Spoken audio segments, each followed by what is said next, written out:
ತನ್ಮಧ್ಯೆ ಕಾಣಿಸಿಕೊಂಡವರು ನಾವು ಮೂವರಮ್ಮ. ಹುಟ್ಟಿನ ಗುಟ್ಟನ್ನರಿಯದೆ ತತ್ತರಿಸುತ್ತಿರುವಂತಹ ವೇಳೆಯಲ್ಲಿ ಕೇಳಿಸಿದ್ದು ನಭೋ ವಚನ. ಅದನ್ನೇ ಆಚರಿಸಿಕೊಂಡು ಭಕ್ತಿಯಿಂದ ನುತಿಸಿದ ಕಾಲಕ್ಕೆ ನಮ್ಮ ಕಣ್ಣು ಮುಂಭಾಗದಲ್ಲಿ ಗೋಚರಿಸಿದೆಯ ತಾಯಿ. ಬಟ್ಟೆ ಅರಿಯದೆ ಬಳಲುತ್ತಿರುವಂತಹ ಬಾಲಕರ ಮುಂದೆ ಭವ್ಯಾಂಗವನ್ನು ಕಾಣಿಸಿಕೊಟ್ಟವಳು ನೀನು. ಆದಿಯಲ್ಲೇ ಇದ್ದವಳು ಆದಿಮಾಯೆಯನ್ನು ಹಾಗೆ ಗುರುತಿಸಿಕೊಂಡವರಿದ್ದೇವಮ್ಮ. ನಿನ್ನ ಪ್ರತ್ಯಕ್ಷ ಮಾತ್ರದಿಂದ ನಮ್ಮನ್ನು ಅಡಸಿದಂತಹ ಭಯವೆಲ್ಲವೂ ದೂರವಾಗಿದೆ. ಆದ್ದರಿಂದಲೇ ಭಯ ನಿವಾರಣೆ ಇದ್ದೀಯ. ಹೇಗೆ ಮಾನಸರು ನಾವಾಗಿದ್ದೇವೆ. ಆದ್ರೆ ತಾಯೇ, ಮುಂದೆ ಏನು ಅನ್ನುವುದನ್ನು ತಿಳಿದಾಗಿ ಹೋಗಿದ್ದೇವೆ. ಎಲ್ಲವನ್ನು ತಿಳಿಸಿ ನಮ್ಮನ್ನು ರಕ್ಷಿಸಬೇಕಮ್ಮ. ಅಮ್ಮ, ತುಂಬಿದಾಂಬುತಿ ಆವರಿಸಿರುವ ಕಾರಣಕ್ಕಾಗಿ ನಮ್ಮ ಮೂವರ ಜನನ ಯಾಕಾಯಿತು, ಹೇಗಾಯಿತು, ಯಾರಿಂದಾಯಿತು ಎನ್ನುವುದು ತಿಳಿಯದೆ ಗೊಂದಲದಲ್ಲಿರುವಂತಹ ಸಮಯದಲ್ಲಿ ಕೇಳಿ ಬಂದ ಪ್ರಣವ ನಿನಾದ. ಅದನ್ನೇ ಸ್ತುತಿ ಮಾಡಿ ನಾನು ನಮ್ಮಕ್ಷಿಗಳಿಗೆ ಮೋಚನಿಸಿದವಳು ನೀನು. ಆದುದರಿಂದಲೇ ನಮ್ಮ ಹುಟ್ಟಿನ ಬಗ್ಗೆ ನಿರ್ವಹಿಸಿದ್ದೆನ್ನುವುದೇ ಸತ್ಯ. ಅಪಾರವಾದ ಜಲರಾಶಿಯ ಮಧ್ಯೆ ನಮ್ಮೂರ ಹುಟ್ಟಾಗಬೇಕು ಅಂತಿದ್ರೆ ಬಲವಾದ ಉದ್ದೇಶ ನಿನ್ನದಾಗಿರಬಹುದು. ಅದೆಲ್ಲವನ್ನು ತಿಳಿಸಿ ನಮ್ಮ ಮೂವರನ್ನು ಉತ್ತರಿಸಬೇಕಮ್ಮ. ಓ ಜಗದೀಶ್ವರಿ, ನೀನನ್ನು ಕೊಂಡಾಡುವರಿ ಪದಗಳಿಗೆ ಸಾಲದಮ್ಮ. ಸರ್ವನಾದವಾಗಿಯೂ ಶಬ್ದವಾಗಿಯೂ ಮಂತ್ರವಾಗಿಯೂ ತಂತ್ರವಾಗಿಯೂ ಸತ್ವವಾಗಿಯೂ ತತ್ವವಾಗಿಯೂ ಕಾಣಿಸಿಕೊಂಡವರು ನೀನಾಗಿದ್ದಿ. ಏಕಕಾಲದಲ್ಲಿ ನಮ್ಮ ಮೂರು ಮಂದಿರ ಸೃಷ್ಟಿಯಾಯಿತು. ಅಜ್ಞಾನದಿಂದ ತತ್ತರಿಸುವಂತಾಗಿ ಸುಜ್ಞಾನದ ಸುಜ್ಯೋತಿಯನ್ನು ಕರುಣಿಸಿದ್ದಾಯಿ. ಸರ್ವಶಕ್ತಿ ಸಂಪನ್ನರಾಗಿ ನಮ್ಮ ಸೃಷ್ಟಿಯಾಗಬೇಕಾದ್ರೆ ಘನ ಉದ್ದೇಶಿಸಬೇಕಲ್ಲ. ಎಲ್ಲವನ್ನು ತಿಳಿಸಿ ನಮ್ಮನ್ನು ರಕ್ಷಿಸಬೇಕು ತಾಯಿ. ಜಯ ಜಯ ಹರಿಹರ ಬ್ರಹ್ಮರಿಂದಿರಿಸಿ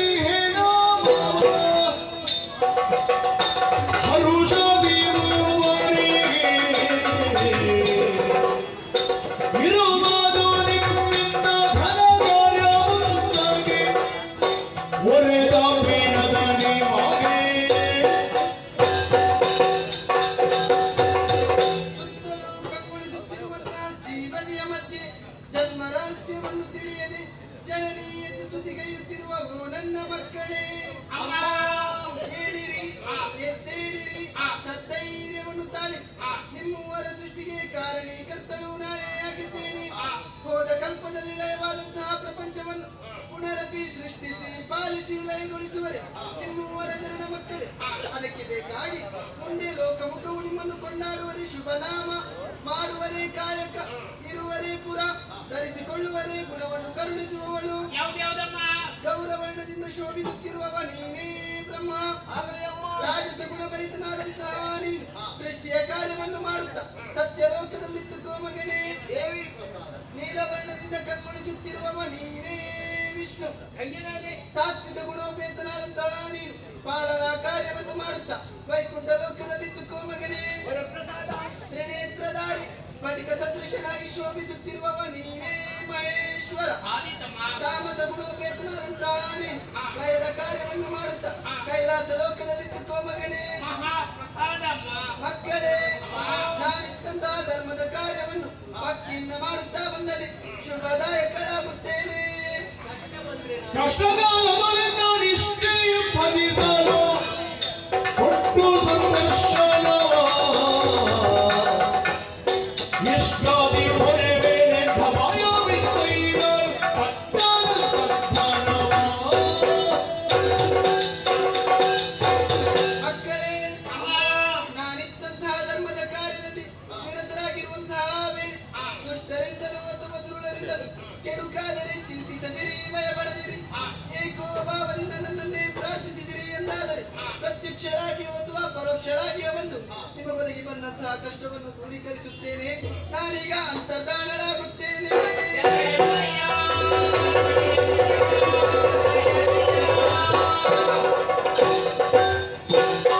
ಒಡವೆ ವೈಶಾಲಾಲಿ ಮುರು ರಾಜಸಗುಣ ಅಡಸಿದರೆ ವಿಧಾತನೋ ಕಡುಮದವನು ತಾಲಿ ತನ್ನಯ ಮನದಲ್ಲಿ ನುಡಿದಾದ ಭಯನೋಳು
ಬ್ರಹ್ಮ, ಏನು ಹೇಳ್ಬಾರ್ದು, ನನ್ನನ್ನೇ ನೋಡ್ತಾ ಇದ್ದೀರಲ್ಲ? ಏನು ಬ್ರಹ್ಮ ಇನ್ನೂ ಆರಂಭಿಸುವುದಿಲ್ಲ ಅಂತೇಳಿ ನಮ್ಮ ಮುಖ ನೋಡುದಪ್ಪ. ಕುತೂಹಲವ? ಹೊಸತನ್ನು ಕಾಣಬೇಕನ್ನುವಂತ ಕುತೂಹಲ ಉಂಟು ನಮಗೆ. ನಾನು ಹಾ, ಹುಟ್ಟಿದಂತಹ ಆ ಸಮಯದಲ್ಲಿ ನಾನೆಷ್ಟು ಅನ್ನೋದು ತಿಳಿಯದೇ ಹೋಗಿತ್ತು. ಹಾ, ಪ್ರತ್ಯಕ್ಷರಾದ ಮಾತೆ ಮೊದಲಾಗಿ ನನ್ನನ್ನು ಕರೆದು ಹೆಸರನ್ನು, ಉದ್ಯೋಗವನ್ನು, ಹಾ, ವಾಸಿಸುವುದಕ್ಕೆ ಸ್ಥಳವನ್ನು, ಗುಣವನ್ನು ಅನುಗ್ರಹಿಸಿ ಮರೆಯಾಗಿ ಹೋಗಿದ್ದಾಳೆ. ಅಮ್ಮನ ಕೊಡುಗೆಗಳೆಲ್ಲ ಏನುಂಟೋ ಅದೆಲ್ಲವನ್ನು ಸಕಾಲದಲ್ಲಿ ಒದಗಿಸಿಕೊಟ್ಟು ಅದೃಷ್ಟಳಾಗಿದ್ದಾಳೆ. ಕಾಣಿಸಿಕೊಂಡ ಮಾತೆ ಆ, ಬ್ರಹ್ಮ ಅಂತ ನನಗೆ ಹೆಸರಿಸಿದ್ದಾಳೆ. ಹೌದು. ಬ್ರಹ್ಮ ಅಂದ್ರೆ ಏನು? ಏನು? ಬ್ರಹ್ಮ ಅಂದ್ರೆ ಹೆಸರು. ಹೆಸರು ಮಾತ್ರ ಅಲ್ಲ, ಅಂದ್ರೆ ಬ್ರಹ್ಮನಿಗೆ ಅರ್ಥ ಉಂಟು. ಏನದು? ದೊಡ್ಡದು, ದೊಡ್ಡದು. ಓ ಇಷ್ಟು ದೊಡ್ಡದ? ಅತಿ ದೊಡ್ಡದಲ್ಲೂ ಮತ್ತೆ ಓ ಇಷ್ಟು ದೊಡ್ಡದ? ಮತ್ತೆ ಅದಕ್ಕಿಂತ ದೊಡ್ಡದು ಮತ್ತೊಂದಿಲ್ಲ. ಅಂದ್ರೆ ಬೃಹತ್ತಾದದ್ದು. ಹಾಗೆ. ಬ್ರಹ್ಮ ಶಬ್ದವು ಸ್ವಭಾವದಿಂದಲೇ ಹ್ಮ್. ನಿಖಿಲ ದೋಷರಹಿತನು, ಹ್ಮ್. ಅವಧಿ ಇಲ್ಲದ, ಹ್ಮ್. ಅತಿಶಯವುಳ್ಳ, ಹ್ಮ್. ಕಲ್ಯಾಣ ಗುಣಗಳಿಂದಲೂ ಕೂಡಿರುವ ಹ್ಮ್. ಪುರುಷೋತ್ತಮನನ್ನು ಸೂಚಿಸುತ್ತದೆ. ಅವ್ವಬ್ಬಾ. ಹಾ, ಬದಲಾದ ಸುಂದರ ಹಾ, ಏಕಕಾಲದಲ್ಲಿ ನಾಮವನ್ನು ಕಾಣಿಸಿಕೊಂಡ ದಿಸೆಯಲ್ಲಿ ಹಾ, ನಮ್ಮಲ್ಲಿ ನಾಯಕನಾಗುವುದಕ್ಕೆ ಯಾರು ಯೋಗ್ಯ ಯಾರು? ಎಂಬ ಹಾಗೆ ಯೋಚಿಸಿದಂತಹ ಮಾತೆ ಹಾ. ಓ, ನಾಯಕನಾಗಬೇಕಿದ್ರೆ ಇವನೇ ಸರಿ ಎಂಬ ಹಾಗೆ ತೀರ್ಮಾನಿಸಿ ರಾಜಸ ಗುಣವನ್ನು ನನಗೆ ಅನುಗ್ರಹಿಸಿದ್ದಾಳೆ. ಹರಿಯೇ, ಮುಂದೆ ನೀನು ಮಾಡುವಂತಹ ಕಾರ್ಯದಲ್ಲಿ ಯಾವುದೇ ರೀತಿಯ ತೊಂದರೆ ಬಂತು ಅಂತಾದ್ರೆ ನೀನು ಯೋಚಿಸುವುದಲ್ಲ, ನೇರವಾಗಿ ನನ್ನ ಬಳಿಗೆ ಬಾ. ನಿನ್ನ ತೊಂದರೆ ನನ್ನಲ್ಲಿ ಹೇಳು, ಹೇಳಿಕೊಂಡ್ರೆ ನಾನು ಬಗೆಹರಿಸ್ತೇನೆ. ಹೌದಾ? ನೀನು? ಹಾ. ಹರನೇ, ಬ್ರಹ್ಮ, ಮುಂದೆ ನೀನು ಕೈಗೊಳ್ಳುವಂತಹ ಕೈಂಕರ್ಯದಲ್ಲಿ ಹಾ, ಯಾವುದೇ ರೀತಿ ಅಡಚಣೆ ಬಂತು ಅಂತಾದ್ರೆ ಬಂದ್ರಿ? ನೀನು ದುಃಖಿಸುವುದಲ್ಲ, ಏನ್ ಮಾಡ್ಬೇಕು? ನೇರವಾಗಿ ಬ್ರಹ್ಮನ ಬಳಿಗೆ ಬಾ. ಬಂದು ನಿನ್ನ ಅಡಚಣೆಯಲ್ಲಿ ಹೇಳು, ಹೇಳಿದ್ರೆ ನಾನು ನಿವಾರಣೆ ಮಾಡ್ತೇನೆ. ಅದು ಯಾಕೆ ಅಂತ ಬೇಕಲ್ಲ? ಯಾಕಂದ್ರೆ ನಮ್ಮ ಊರಲ್ಲಿ ನಾನು ಅಧಿಕ, ಹಾ. ನೀವೇ ಇವರು ನಾನು ಹೇಳಿದ ತಳಿ ಬ್ರಹ್ಮ ಪ್ರತ್ಯಕ್ಷಗೊಂಡಂತಹ ಮಾತೆ ಹಾ. ನಾಲ್ಕೇ ವಾಕ್ಯಗಳನ್ನು ಸ್ಪಷ್ಟವಾಗಿ ಆಡಿದ್ದಾಳೆ. ಅಮ್ಮನ ಮಾತಿನ ಆಳ ಎಷ್ಟು, ಆ ಮಾತಿನ ವಿಸ್ತಾರ ಎಷ್ಟು, ಯಾವುದನ್ನು ಬಿಡಿಸಿ ಹೇಳಿದ್ದಿಲ್ಲ. ಅದರ ಬದಲಾಗಿ ನಮ್ಮಲ್ಲಿ ಬುದ್ಧಿಯನ್ನು ತುಂಬಿದ್ದಾಳೆ. ಯಾಕೆ ಹೇಳು? ಚೆನ್ನಾಗಿ ಯೋಚಿಸಿಕೊಂಡು ವ್ಯವಹರಿಸಿಕೊಳ್ಳಿ ಮಕ್ಕಳೇ ಅನ್ನುವ ಹಾಗೆ. ಇರುವುದಕ್ಕೆ ಯೋಗ್ಯವಾದಂತಹ ಕ್ಷೇತ್ರ, ಮಾಡುವುದಕ್ಕೆ ಉದ್ಯೋಗ, ಒಬ್ಬೊಬ್ಬರಿಗೆ ಒಂದೊಂದು ಗುಣ. ಅಮ್ಮನ ಕೊಡುಗೆಗಳೆಲ್ಲ ಏನುಂಟೋ ಅದೆಲ್ಲವನ್ನು ನಮ್ಮ ಮೂವರಿಗೂ ಸಮಾನವಾಗಿ ಹಂಚಿಕೊಟ್ಟಿದ್ದಾಳೆ ಅನ್ನುವಾಗ ಇದರಲ್ಲಿ ಒಬ್ಬ ಹಿರಿಯವ ಒಬ್ಬ ಕಿರಿಯವ ಅನ್ನುವ ಪ್ರಭೇದ ಇಲ್ಲ ಬ್ರಹ್ಮ. ನಾವು ಮೂವರು ಸಮಾನರೇ ಇದ್ದೇವೆ. ಹಾಗೆಂದು ಯೋಚನೆ ಮಾಡುವುದಲ್ಲ ನಾನು. ಈ ಬ್ರಹ್ಮ ಯಾಕಪ್ಪ ಹೀಗೆ ಮಾತಾಡ್ತಾನೆ? ಇದು ನೀನು ಮಾತಾಡ್ತಲ್ಲ ನಾನೇ ಮಾತಾಡಿ ಅಲ್ವಾ? ಬಹುಶಃ ನಿನಗೆ ದೀರ್ಘ ಶಬ್ದದಲ್ಲಿ ಸೇರಿಸಿ ಹಾಗಲ್ವಾ? ನಿನ್ನ ಒಳಗಿರುವಂತದ್ದು ನಿನ್ನನ್ನು ಮಾತಾಡಿಸುವುದು. ಅಂದ್ರೆ ಎಂತದ್ದು ಒಳಗೆ?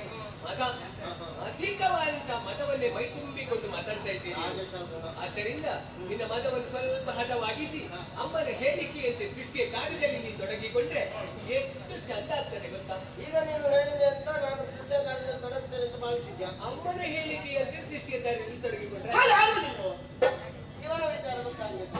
ಬ್ರಹ್ಮ ನೀನು ದೊಡ್ಡವನೇ ಅಲ್ವಾ? ನಿನಗಾದ್ರೂ ನಾನು ದೊಡ್ಡವತ್ರ ಅದೇ ಹಾಡ್ತಾ ಇದ್ದಾರೆ. ನಾನು ನನ್ನ ಮಾತು ಪೂರ್ಣ ಆಗಲಿಲ್ಲ.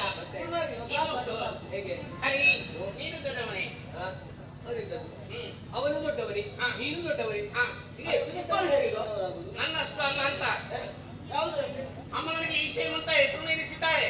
ವಿಶೇಷವಂತ ಅರ್ಥದಲ್ಲಿ ಅಡಕ ಬರೀರಿ ಉಂಟಾ ಯಜಮಾನ. ಯಜಮಾನ ಹಾ. ನೀನೇ ಹೇಳ್ತಿಲ್ಲ ಯಜಮಾನ. ನಿಮ್ಗೆ ಇಬ್ಬರಿಗೆ ಯಜಮಾನ ರಾಣಿ ಮತ್ತೆ ಯಾರು? ಯಜಮಾನ ಯಜಮಾನ ಅಂತ ಹೇಳಿದ್ರೆ ಸಾಕಾಗುದಿಲ್ಲ. ಹಾ. ಯಜಮಾನನಾಗಬೇಕಿದ್ರೆ ಯೋಗ್ಯತೆ ಬೇಕು, ಅರ್ಹತೆ ಬೇಕು. ಬೇಕು. ಏನು ನಿನ್ನಲ್ಲಿ? ನನ್ನಲ್ಲಿ ಎಲ್ಲ ಉಂಟು. ಹೌದಾ? ನನ್ನ ಹಣೆಯನ್ನು ಮಾಡುತ್ತೆ. ಅದು ಹುಣ್ಣಲ್ವಾ? ಅದು ಕಣ್ಣು. ಕಣ್ಣು ಹಾ. ಕಣ್ಣು ಹತ್ರ ಮುಚ್ಚಿಕೊಂಡದ್ದೆ. ಅದನ್ನು ಮುಚ್ಚಿದ್ದೇನೆ, ಎಳೆದಕ್ಕಿಲ್ವಾ? ಬಿಚ್ಚಿದ್ದೇನೆ. ಯಾವಾಗ? ನಾನು ಮೃಡ, ನನ್ನ ಮನಸ್ಸು ದೃಢ. ಎಲ್ಲಿಯಾದ್ರೂ ಕ್ರೋಧ ಉಂಟಾದೆ ಮುಚ್ಚಿದಂತ ಕಡಲು ಬಿಚ್ಚಿದರೆ ಸಮಸ್ತವನ್ನು ಸುಟ್ಟು ಪೂಜೆ ಮಾಡ್ತೇನೆ. ನಾನೇ ದೊಡ್ಡವ, ನಾನೇ ಶ್ರೇಷ್ಠ. ಒಪ್ಪಿಬೇಕ.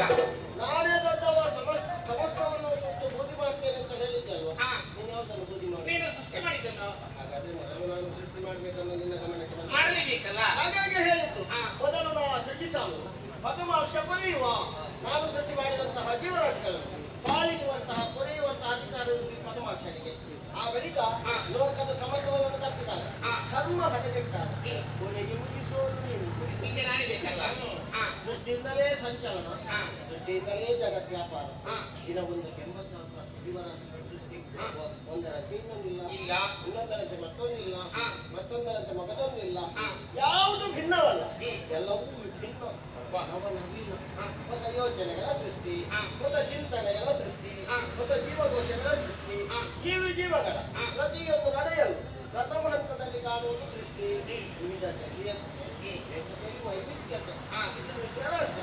ಹಾಗಾಗಿ ನಿನ್ನ ಪಾಲನೆಗಿಂತಲೂ ನಿನ್ನ ಲಯಕ್ಕಿಂತಲೂ ಹಾ. ಸೃಷ್ಟಿಯ ಕಾರ್ಯವೇ ಘನವಾಗಿದೆ. ಸೃಷ್ಟಿ ಮಹಾಕಾರ್ಯವೋ ಅಷ್ಟೊಂದು ಘನವೋ.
ಎಷ್ಟು ಘನವಾದ ಬಹಳಷ್ಟು ಚಿಂತನೆ ಮಾಡುವುದಕ್ಕೆ ಹೋದ್ರೆ ಅಷ್ಟೊಂದು ಘನ ಅಲ್ಲ.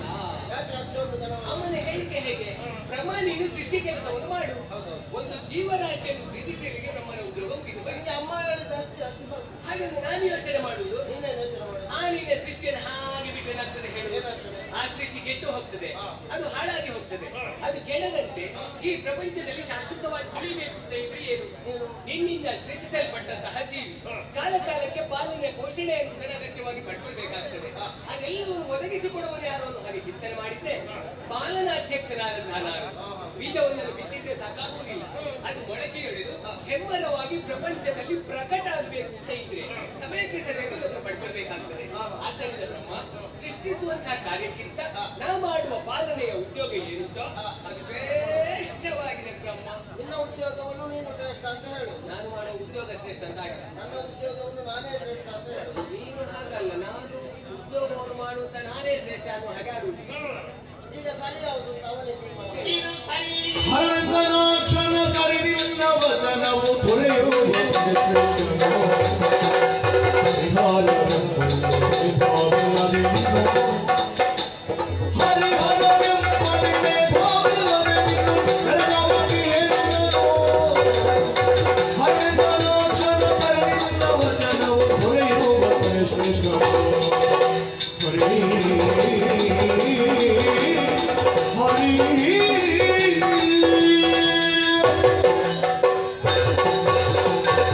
ಸರಿ. ನೀಯಿಂದ ಮಾತು ಸರಿ ಸರಿ. ಎರಡೂವರೆ ಒಂದು ನೀನು ಆಡಿದಂತ ಮಾತು ಸರಿ. ಮತ್ತೊಂದು ಬ್ರಹ್ಮ ಹೇಳಿದ್ದು ಸರಿ. ಹಾಗಲ್ಲ, ಮತ್ತೇನು? ನೀನು ಹಾದಿದ್ದ ಇದಕ್ಕೆ ಸರಿ. ಅದ್ಯಾಕೆ? ನೀನಲ್ಲಿ ಮಾತೇ ಇಲ್ಲ. ಅದ್ಯಾಕೆ? ಶ್ರೀ ಹರಿ, ನೀನು ಆಡಿದಂತ ಎಲ್ಲ ಮಾತನ್ನು ಕೇಳಿಕೊಂಡೆ ನಾನು.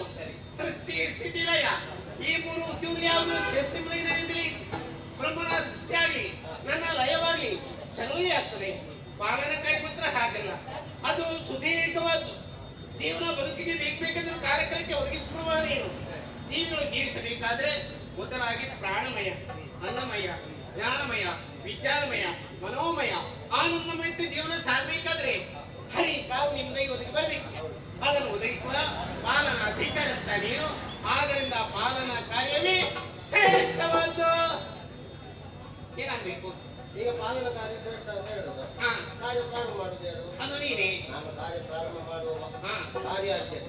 ಹಬ್ಬ. ಹಾ, ನಾನು ಏನು ಬರೀತಿದ್ದೇನೆ ಅಂತ ನೋಡಿ ಅವ ಕರ್ಮ ಮಾಡು. ಹಾ, ಅವ ಕರ್ಮಾಧ್ಯಕ್ಷ, ಹ್ಮ್, ಅವ ಕರ್ಮಾಧ್ಯಕ್ಷ, ಹಾ. ನಾನು ಕಾರ್ಯಾಧ್ಯಕ್ಷ. ಆದಿತ್ತು ದೊಡ್ಡವಂತ. ಓ, ದೊಡ್ಡವಂತ ಒಪ್ಪಿಕೊಳ್ಬೇಕು. ಆವಾಗ ಉಪಾಧ್ಯಕ್ಷನ ಸ್ಥಾನ ನನಗೆಲ್ಲ. ನನಗೆ ಯಾವುದು ಬೇಡ. ನಾನು ಮತ್ತೊಬ್ಬರ ಹಂಗಿನಲ್ಲಿ ಇಲ್ಲ. ನನ್ನ ಕ್ರಮವೇ ಬೇಡ. ನಿನ್ನ ಮಾತಿಗೆ ನನ್ನದು ಸಹಮತ ಉಂಟು. ಆದ್ರಿಂದ ಈ ಬ್ರಹ್ಮಗೆ ಗೊತ್ತಾಗಬೇಕು, ಮತ್ತು ಸೃಷ್ಟಿ ಮಾಡ್ತಾ ಜೀವನೇ ಗೊತ್ತಾಗಬೇಕು. ಆದಲ್ಲಿ ತಪ್ಪಿನಿಂದ ಹರಿಯರಿಬ್ಬರು ಒಂದಾಗಿದ್ದಾರೆ ಎಂಬುದಾಗಿ. ಆದ್ರಿಂದ ನಾನಿನಲ್ಲಿ ಐಕ್ಯನಾಗ್ತೇನೆ. ಸರಿ. ಹಾ, ಪಾಲನೆಯ ಉದ್ಯೋಗ ಎಷ್ಟು ಶ್ರೇಷ್ಠವಾಗಿದೆ ಅನ್ನೋದನ್ನು ಅರ್ಥ ಮಾಡಿಕೊಂಡಂತ ನೀನು ಹಾ. ನನ್ನೊಳಗೆ ಸೇರಿಕೊಳ್ತಿದ್ದಾದ್ರೆ ಹಾ. ನಿಮ್ಗೆ ಯೋಗ್ಯವಾದ ಪಥ ಬೇಕಲ್ಲ. ಈಗ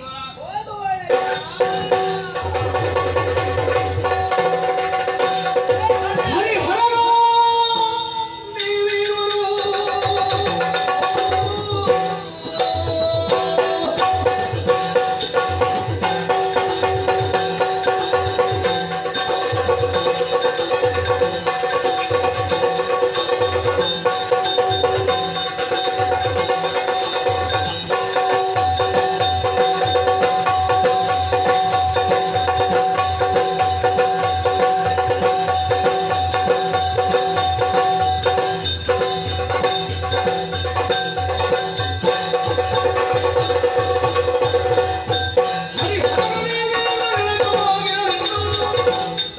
ಇರುವುದೇ ಪ್ರೀತಿ ಮನದಲ್ಲಿ ಹಿರಿತನವನಿ ಕ್ಷಣವ ಹರಿಸುವುದಾಗಿದ ಹೊರಗೆಯುವ ಯಾವನ ಹೊರಗೆ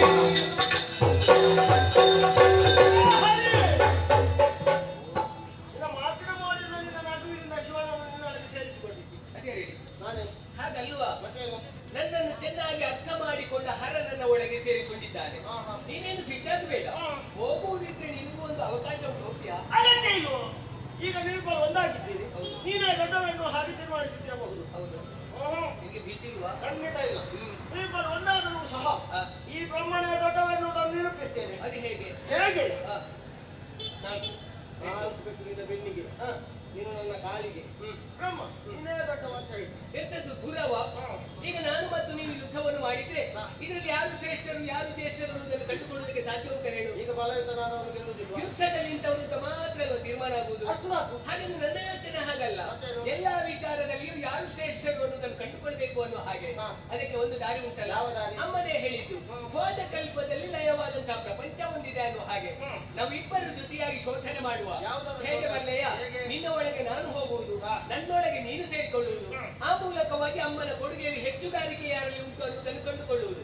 ಅವಳ ಕೊಡುಗೆಯಲ್ಲಿ ನನಗಿಂತ ನಿನ್ನ ಒಳಗೆ ಅಧಿಕವಾದದ್ದು ಉಂಟು ಅಂತಾದ್ರೆ ನಿನ್ನನ್ನು ನಾಯಕ ಅನ್ನೋ ಹಾಗೆ ನಾನೇ ಒಪ್ಪಿಕೊಳ್ಳುದಲ್ವಾ? ಹೌದಾ? ಹೌದು. ಹೋಗು.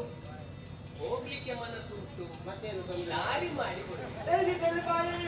ಈಗ ಹೊರಟೆ.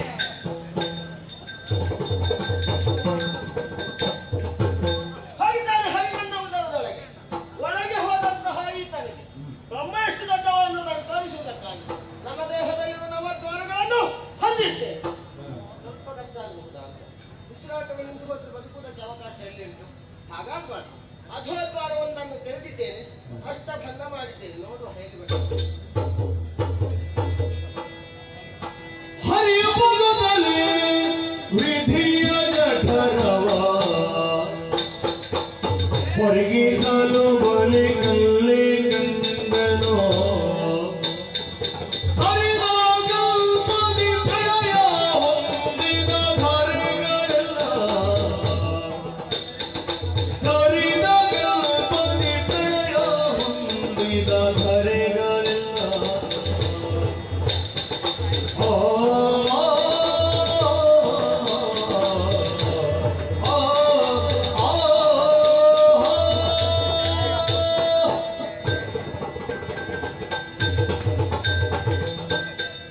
ಸರಿ, ಬ್ರಹ್ಮನಲ್ಲಿ ಆಡಿದಂತಹ ಮಾತಿನಂತೆ ಅವನ ಬಾಯ ಮೂಲಕವಾಗಿ ಜಠರವನ್ನು ಸೇರಿಕೊಂಡೆ, ತಿರುಗಾಟವನ್ನು ಮಾಡಿದೆ. ಒಂದೆರಡು ದಿನಗಳ ತಿರುಗಾಟ ಅಲ್ಲ, ಎಷ್ಟೋ ಸಾವಿರ ವರ್ಷಗಳಲ್ಲಿ ಸುತ್ತಾಡಿದೆ. ಬ್ರಹ್ಮನ ಒಳಗೆ ಏನುಂಟು ಎಷ್ಟುಂಟು ಹಾಗುಂಟು ಎಲ್ಲವನ್ನು ಕಂಡುಕೊಂಡದ್ದಾಯಿತು. ಈ ವಿಚಾರವನ್ನು ಅವನಲ್ಲಿ ತಿಳಿಸಬೇಕು. ಸಾಧ್ಯ ಯಾಕೆ ಹೀಗೆ? ಬ್ರಹ್ಮನ ಹಿರಿಮೆಯನ್ನು ಅವರಲ್ಲಿ ವಿಸ್ತರಿಸಬೇಕು, ಒಮ್ಮೆ ಹೊರ ಹೋಗಬೇಕು ಅನ್ನೋ ಹಾಗೆ ಯೋಚನೆ ಮಾಡಿದ್ದು ನಾನು. ಎಷ್ಟು ವರ್ಷ ಕಡಿಮೆ ಆಗಿದೆ ಹೊರತು ಹೊರ ಹೋಗುವುದಕ್ಕೆ ದಾರಿಯೇ ಕಾಣುವುದಿಲ್ಲವಲ್ಲ. ಬಂದಂತಹ ದಾರಿಯಾದ್ರೂ ಇರ್ಬೋದು ಅನ್ನೋ ಉದ್ದೇಶದಿಂದ ಮೇಲಕ್ಕೆ ಏರಿದ್ರೆ ಅದನ್ನು ಕೂಡ ಭದ್ರವಾಗಿ ಮುಚ್ಚಲ್ಪಟ್ಟಿದೆ. ಇನ್ನೇನು ಮಾಡೋಣ ಅನ್ನೋ ಹಾಗೆ ಕೆಳಗೆ ಇಳಿದು ಬಂದು ಅಂದ್ರೆ ಇರಂತದ್ದು ಕೆಳಗಿನಿಂದ ಬೆಳಕು ಅರ್ಥ ಆಯ್ತು ನನಗೆ. ಯಾವ ರೀತಿಯಲ್ಲಿ ಅದನ್ನ ನನ್ನ ಸದವನನ್ನಾಗಿಸಬೇಕು ಅನ್ನೋ ಹಾಗೆ ಯೋಚಿಸಿದ ಬ್ರಹ್ಮ ಅಧೋದ್ವಾರವನ್ನು ತೆರೆದಿಟ್ಟಿದ್ದಾನೆ ಅನ್ನುವುದು ಸತ್ಯ. ದೇಹದಲ್ಲಿರುವ ಪ್ರತಿಯೊಂದು ಭಾಗ ಕೂಡ ಪ್ರತಿಯೊಂದು ಅಂಗ ಕೂಡ ಶ್ರೇಷ್ಠ ಅನ್ನುವುದನ್ನು ಚೆನ್ನಾಗಿ ಅರ್ಥ ಮಾಡಿಕೊಂಡವನ್ನ. ಆದ್ದರಿಂದ ತಡ ಮಾಡುವುದಿಲ್ಲ, ಕಾಣುತ್ತಿರುವಂತಹ ದ್ವಾರದಿಂದ ಸಾಧ್ಯನ ಹೊರಗೆ.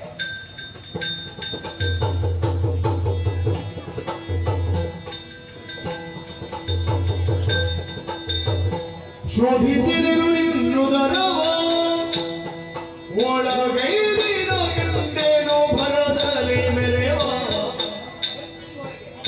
ಹೋದ ಕಲ್ಪದಿನಯವಾದ ಹೋದ ಕಲ್ಪದಿನಯವಾದ ಸರ್ವ ಮೇದಿನಿಗಳು ಮೇರೆಯುತ್ತಿಹ ವಿನೋದ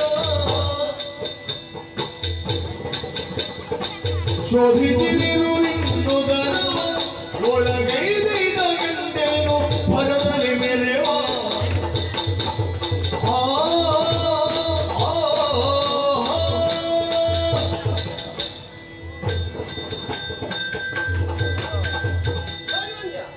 ಎಲ್ಲ ನೋಡಿದ್ದೇವೆ, ಇಲ್ಲೂ ಶೋಧಿಸಿದೆನು ನಿನ್ನ ಉತ್ತರ. ಏನುಂಟು? ಏನು? ಬ್ರಹ್ಮನಲ್ಲಿ ಏನುಂಟು? ಏನಿಲ್ಲ. ಹಾಗಲ್ವ? ಏನು ಉಂಟು ಏನು ಇಲ್ಲ ಎಲ್ಲವನ್ನು ತುಂಬಿಕೊಂಡವ ನೀನು. ಒಂದೆಡೆಗೆ ಏಕಾದಶ ರುದ್ರರು, ದ್ವಾದಶಾದಿತ್ಯರು, ಸೂರ್ಯಚಂದ್ರರು, ಮನುಮುನಿಗಳು, ಇಂದ್ರಾದಿ ಸುಮನಸರು ಎಲ್ಲರಿದ್ದಾರೆ. ಒಂದು ಕಡೆಯಲ್ಲಿ ನೋಡಿದ್ರೆ ನಿನ್ನಂಥವರಿದ್ದಾರೆ, ಇನ್ನೊಂದು ಕಡೆಯಲ್ಲಿ ನೋಡಿದ್ರೆ ಹನ್ನಂತವರಿದ್ದಾರೆ. ಎಲ್ಲಿ ಹೋದ್ರು ಎಷ್ಟು ಹುಡುಕಿದ್ರು ಹನ್ನಂತವರು ಮಾತ್ರ ಕಾಣಿಸುವುದೇ ಇಲ್ಲ. ಅದೇ ಅದು ನೋಡಿದ್ಯಾ? ಬಹುಶಃ ನೀನು ಹೋದದ್ದನ್ನು ನೋಡಿ ಹೊರಗೆ ಬಂದಿದ್ದಾರೋ ಏನು. ಸರಿ, ಹಾಗಿರ್ಬೋದು. ಆಮೇಲೆ ಅದು ಹಾಗೆ ಮುಂದೆ ಹೋದ್ರೆ ಇದ್ದದಲ್ಲಿ ಹೇಗುಂಟು ಅನ್ನೋ ಹಾಗೆ ನೋಡಿದ್ರೆ ಕೈ ಕಟ್ಟಿದಿಲ್ಲ ಕೈ ಕಟ್ಟಿದ ಹಾಗೆ, ಬಾಯಿ ಮುಚ್ಚಿದ ಹಾಗೆ, ಕಣ್ಣು ಮುಚ್ಚಿದ ಹಾಗೆ, ಕುಳಿತದೆಲ್ಲ ಕುಳಿತ ಹಾಗೆ. ಬ್ರಹ್ಮ ಯಾವುದಕ್ಕೂ ಚಲನೆಯೇ ಇಲ್ಲ. ನಿನ್ನ ಕಣ್ಣು ತಾಗಿ ಹಾಗೆ ಅದು. ನಿನ್ನ ದೃಷ್ಟಿ ಕೆಟ್ಟದ್ದು. ಹಾಗಲ್ವಾ? ಮತ್ತೇನು? ಅದಕ್ಕೆ ಅಲ್ಲಿ ಚಲನೆ ಇಲ್ಲ. ಯಾಕಿಲ್ಲ? ಚಾಲಕ ನೀನು ಇಲ್ಲಿದ್ಯಲ್ಲ, ನೀನು ಅದಕ್ಕೆ ಚಾಲನೆ ಕೊಟ್ರೆ ಅದು ಚಲಿಸುತ್ತೆ. ನನ್ನ ಉದ್ಯೋಗ ಪ್ರಾರಂಭ ಆಗ್ಬೇಕು. ಆರಂಭ ಆಗ್ಬೇಕಷ್ಟೇ. ಆಮೇಲೆ ಅನ್ನು ಹಾಗೆ ಮುಂದೆ ಹೋದ್ರೆ ಎಲ್ಲಿ ಹೋದ್ರು ಪಡ ಪಡ ಪಡ ಪಡ ಪಡ ಅನ್ನೋ ಹಾಗೆ ಹೋಯ್ತಾ ಉಂಟು. ಏನಪ್ಪಾ ಇದು ಅನ್ನೋ ಹಾಗೆ ಕಂಡುಕೊಂಡ್ರೆ ಅರ್ಥ ಆಯ್ತು. ನೀನು ಉದರದಲ್ಲಿ ಇರುವಂತದ್ದೆಲ್ಲ ಬಂಗಾರದ ವರ್ಣದಿಂದ ರಂಜಿಸ್ತಾ ಉಂಟು ಬ್ರಹ್ಮ. ದೊಡ್ಡವರದೆಲ್ಲ ಹಾಗೆ ಬಂಗಾರ ಒಳಗೆ ಎಂತದಿಲ್ಲ, ಬಣ್ಣ ಮಾತ್ರ. ಬಂಗಾರ ಇಲ್ಲ, ಎಲ್ಲಿಂದ? ಬಣ್ಣ ಅದು ಉಂಟಲ್ಲ ಅಷ್ಟೇ. ಆವಾಗ್ಲೇ ನಾನೊಂದು ತೀರ್ಮಾನ ಮಾಡಿ, ಏನು ತೀರ್ಮಾನ? ಈ ಸಲ ಬ್ರಹ್ಮನಿಗೆ ಒಂದು ಒಳ್ಳೆ ಹೆಸರಿಡಬೇಕು ಅನ್ನುವ ಹಾಗೆ. ಹೆಸರಿಡಿ. ಹೌದು, ಬ್ರಹ್ಮನಿಗೆ ಬಿರುದನ್ನು ಕೊಡು. ಆರಿತಪ್ಪ. ಹಿರಣ್ಯವನೇ ಉದರದಲ್ಲಿ ತುಂಬಿಕೊಂಡಿದ್ದ ಕಾರಣದಿಂದ ಇನ್ನು ಮುಂದಕ್ಕೆ ನೀನು ಹಿರಣ್ಯ ಗರ್ಭ. ಹಿರಣ್ಯಗರ್ಭ ಆಗಬಹುದು. ಒಳ್ಳೆಯದು. ನಾವು ದೊಡ್ಡವರಲ್ವಾ? ಹೌದು. ಕೊಟ್ಟ ತನ್ನಿ ಕೊಡುವಂತೆ. ಅದಲ್ವೋ ನೀನು ಕೊಟ್ಟದಕ್ಕೆ ನಿಮಗೆ ಕರ್ಕಲ್ಲ ಅಂತ ಹೇಳಿದ್ರು. ಬೇರೆ ಮುಖ್ಯ. ನೀನು ಬಂದದ್ದೆಲ್ಲಿಂದ? ಬಂದದ್ದು ನೀನು ಬಿದ್ದದ್ದೆಲ್ಲಿಂದ? ಹೋಯ್ತು ಅಲ್ಲ. ಅಲ್ಲಿಂದಲೇ ಬಂದದ್ದು. ಆದ್ದರಿಂದ ಇನ್ನು ಮುಂದಕ್ಕೆ ನೀನು ಅದು ಔಷಧ ಆಯ್ತಲ್ಲ? ಈಗ ನೀನು ಅನುಮಾನ ಪರಿಹಾರ ಆಯ್ತಲ್ಲ. ಆಯ್ತು. ನಾನು ದೊಡ್ಡವ ಅಂತ ಗೊತ್ತಾಯ್ತಲ್ಲ. ಹೌದು. ಅಲ್ಲೇ ಎಲ್ಲಿಗೆ? ಇಲ್ಲ, ಸ್ವಲ್ಪ ಹೊತ್ತು. ಈಗ ನಾನು ಆಡಿದ ಮಾತು ಹಾಗೆ ಉಳಿದಿಲ್ವಾ? ನಾನು ಹೇಳಿದ್ದೆಂತದ್ದು, ಒಮ್ಮೆ ನಾನು ಹೋಗುವುದು, ಆಮೇಲೆ ನೀನು ಸೇರುವುದು. ಈಗ ನಾನು ಒಳ ಹೋಗಿ ಹೊರ ಬಂದಾಯ್ತು, ಒಮ್ಮೆ ನೀನು ಹೋಗ್ಬೇಡ್ವಾ? ಈಗ ಯೋಚನೆ ಮಾಡು. ಮುಂದಕ್ಕೆ ನಿನ್ನಿಂದಲೇ ಸೃಜಿಸಲ್ಪಟ್ಟಂತಹ ಕರ್ಮ ಪ್ರಪಂಚದ ಮಂದಿಗಳು ಆಡ್ಲಿಕ್ಕಿಲ್ವಾ? ಅವರೊಳಗೆ ಮಾತಾಗಿದೆ, ಹಾಗೆ ಒಳ ಹೋಗಿ ಹೊರ ಬಂದಿದ್ದಾರೆ, ಬ್ರಹ್ಮನಿಗೆ ಕೂಡ್ಲಿಲ್ಲ ಅಂತ ಆಡುವಿಲ್ವಾ? ಯಾರಿಗೆ ಕೂಡಲಿಲ್ಲ? ನಿನಗೆ ಕೂಡ್ತದೆ. ಹಾಗೆ ಹೋಗ್ಬೇಕಲ್ಲ? ಅವಕಾಶ ಮಾಡಿಕೊಡು. ಗಾಡಿ ಬೇಕಾ? ಯಾವ ಗಾಡಿ? ಬಾಯಿಗೆ ಆದಿತ್ತ? ಹೋಗುವವರೆಗೆ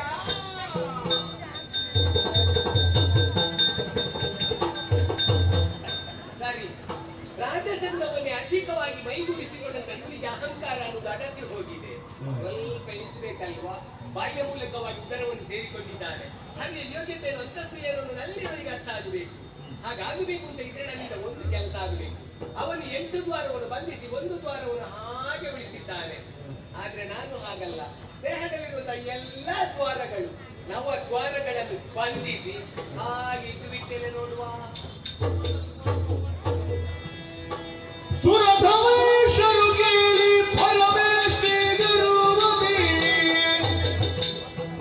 ಹರಿಯಾದ ಧರವ ಮುಗುದನೆ ಪರಿಗಿಸಿ ಕಂಡನು ಸರಿದ ಕಲ್ಪಗಳಲ್ಲಿ ಮರಿಗೊಂಡ ಧರದಿ ಸುರಧಮೇಶರು ಕೇಳಿ ಹರಿಯ ಉದರದೊಳಗೆ ಬಂದಿದ್ದೇನೆ. ಇವನ ಉದರದೊಳಗೆ ಏನಿರಬಹುದು? ಏನು ಇರುವುದಕ್ಕಿಲ್ಲ ಎನ್ನುವಂತಹ ನಿರ್ಣಯವನ್ನು ತಿಳಿದು ಒಳಗೆ ಬಂದೆ ಅಂತಾದ್ರೆ ನೋಡಬಾರದೆ. ಕಳೆದ ಕಲ್ಪನೆಯಾದಂತಹ ಪ್ರಪಂಚದಲ್ಲಿ ಅಡಕವಾಗಿರುವಂತಹ ಜೀವರಾಶಿಗಳೆಲ್ಲ ಸಾಧ್ಯಂತವಾಗಿ ಮೆರೆಯುತ್ತಾ ಉಂಟು. ಉದರದಲ್ಲಿರುವಂತಹ ಜೀವರಾಶಿಗಳೆಲ್ಲ ಜಗತ್ತಿನಿಂದ ಕೂಡಿದ್ದರು. ಉದರದಲ್ಲಿರುವಂತಹ ಜೀವರಾಶಿಗಳೆಲ್ಲ ಆದುದರಿಂದ ಈ ಕನ್ನಡ ವಿಚಾರವನ್ನು ಹರಿಸುವುದಕ್ಕಾಗಿ ಮತ್ತು ಹೊಸವರಿಗೆ ಹೇಳಲು ಹಾಗೆ ಮೇಲಕ್ಕೆ ಹೋದೆ ಅಂತಾದ್ರೆ ಮತ ಮುಚ್ಚಲ್ಪಟ್ಟಿದೆಯಲ್ಲ. ಹಾಗಾಗಿ ಬೇರೆ ಯಾವುದಾದರೂ ಕಾಲು ತಿಳಿದಿರಬಹುದು ಅನ್ನುವಂತಹ ಕುತೂಹಲದಿಂದ ಕೆಳಗಿಳಿದು ಬಂದೆ ಅಂತಾದ್ರೆ ದೇಹದಲ್ಲಿರುವ ನವದ್ವಾರಗಳನ್ನು ಬಂಧಿಸಿದ್ದಾನೆ. ನವದ್ವಾರಗಳನ್ನು ಬಂಧಿಸುವಂತಹ ಚೈತನ್ಯ ಎಲ್ಲಿ ಉಂಟು ಅಂತಾದ್ರೆ ಈತ ಸಾಮಾನ್ಯನಲ್ಲ, ಅಸಾಮಾನ್ಯವೇ ಸರಿ. ದೇವರ ದೇವನೇ ಹೌದು. ಬ್ರಹ್ಮಾಂಡವನ್ನೇ ತನ್ನ ಉದರದಲ್ಲಿಟ್ಟುಕೊಂಡಿದ್ದಾನೆ. ಬ್ರಹ್ಮಾಂಡವನ್ನು ಅನ್ನೋದು ನಿಶ್ಚಯವಾಗಿ ತೋರಿಸಿಕೊಟ್ಟಿದ್ದಾನೆ. ಈತ ನಿಧಿನಲ್ಲಿ ನಾನು ಏನೂ ಅಲ್ಲ ಅನ್ನುವುದು ನನಗೀಗ ಅರ್ಥವಾಗಿ ಹೋಯಿತಲ್ಲ. ಇಲ್ಲಿಂದ ಹೊರ ಹೋಗುವ ದಾರಿ ನನಗೆ ಗೋಚರವಾಗುವುದಿಲ್ಲ. ಏನು ಮಾಡಲಿ ಅಮ್ಮ? ನೀನೇ ರಕ್ಷಮ್ಮ.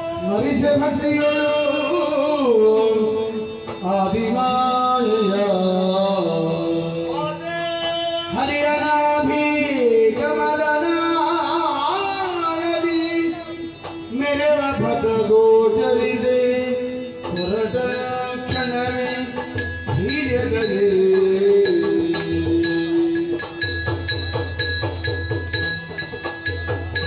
ಬರುತ್ತಿರಲು ಹರಿರಮಾಯಿಯರಲ್ಲಿ ವಟಪತ್ರದಲ್ಲಿ ಮಲಗಿರಲು ನಿದ್ರೆಯೊಳಂದು ಕಾಲ್ಬೆರಳಿಗೆ